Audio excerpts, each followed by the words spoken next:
Hello and welcome grade 11s to the History Crew channel.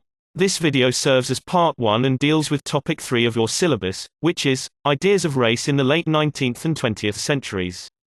We will discuss the controversial pseudo-scientific race theories which were developed. You must first understand the meaning of pseudo, which means fake. So these race theories which we will discuss, have now been proven to be fake and inaccurate, but at one time they were accepted as being based on proper science. In the late 19th century, new ideas about race developed amongst Europeans. These ideas are called pseudo-scientific because they were not based on proper science, but on prejudices and faulty theories. Although today these ideas are not seen as scientifically valid, many people believed them in the past. Governments developed racist policies and passed racist laws, based on these pseudo-scientific theories. Two of these theories were scientific racism and social Darwinism. These controversial ideas were based on the need to prove that some races were more superior than other races. Let us take a closer look at scientific racism. In the late 19th century, new areas of study, called the social sciences, were developing. The new social scientists believed that humans could be studied in the same way as animals are studied, just as you can see in the first image. They began to classify people according to features such as the size of their skull, the shape of their lips and nose, the color of their skin and the texture of their hair. These scientists then developed the theory that humankind was made up of separate types or races, which had distinct physical differences. They then made links between these physical features and mental abilities, and reached unscientific conclusions about what were supposed to be the typical characteristics of each race. For example, people of races with long, natural straight hair were classified with characteristics such as more intelligent, beautiful and gentle, whilst people with frizzled very curly hair were regarded as least intelligent, unattractive and aggressive. Racist views were now supposedly based on science. And some people believed that science cannot be wrong. Europeans applied the ideas of scientific racism when they first came across indigenous people in their new colonial empires. They measured their heads and facial features, and made casts of people which were displayed in museums.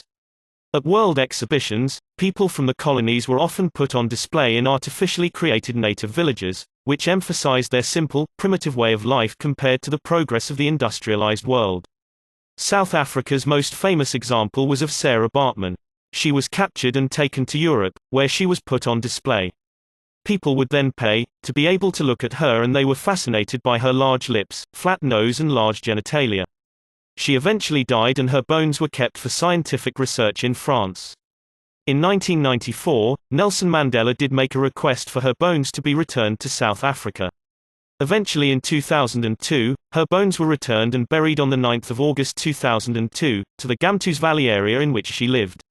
Simply put, some people now believed that science could be used to prove that some races were more superior than others. Now let us take a closer look at social Darwinism.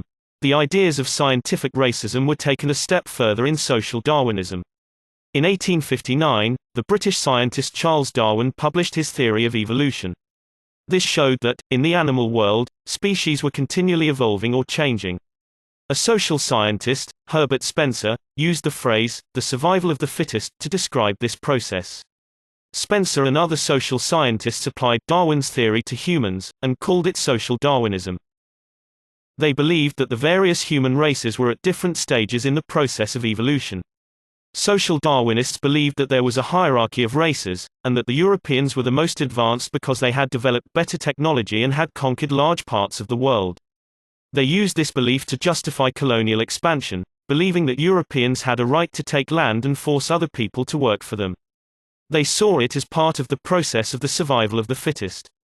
Simply put, social Darwinists believe that some races are more evolved than other races and that the African race was least evolved and still bared some resemblance to apes.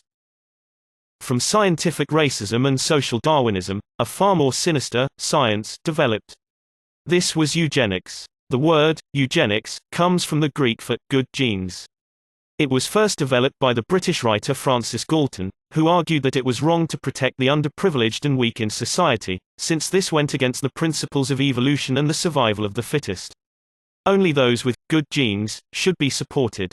Eugenicists believed that it was possible to produce better human beings by using the right kind of social policies. They thought that people who had the right physical and mental characteristics should be encouraged to have children. They also believed that those who had bad genes should be prevented from having children, for example, the mentally ill, criminals and people of inferior races.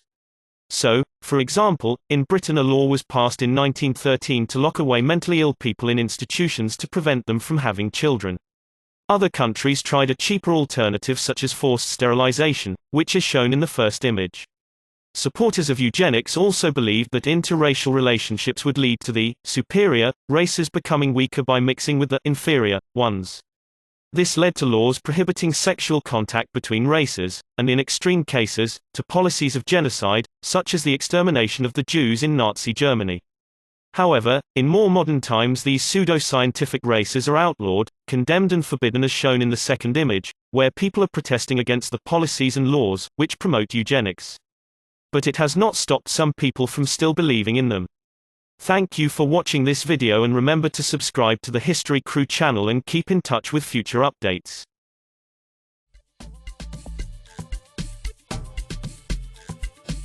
Hola, hola ladies and cheetahs. I go by the name of Chuzo, former history student, filmmaker and musician by profession. This is a message for the History Crew. Guys, use the time that you guys have now. Use it wisely. You'll never ever get this time back. Use it wisely. Study hard. I know it's boring. I was once a student myself, trust me. Anyway guys, take care of yourselves. Study hard. God bless. Enjoy the rest of the year.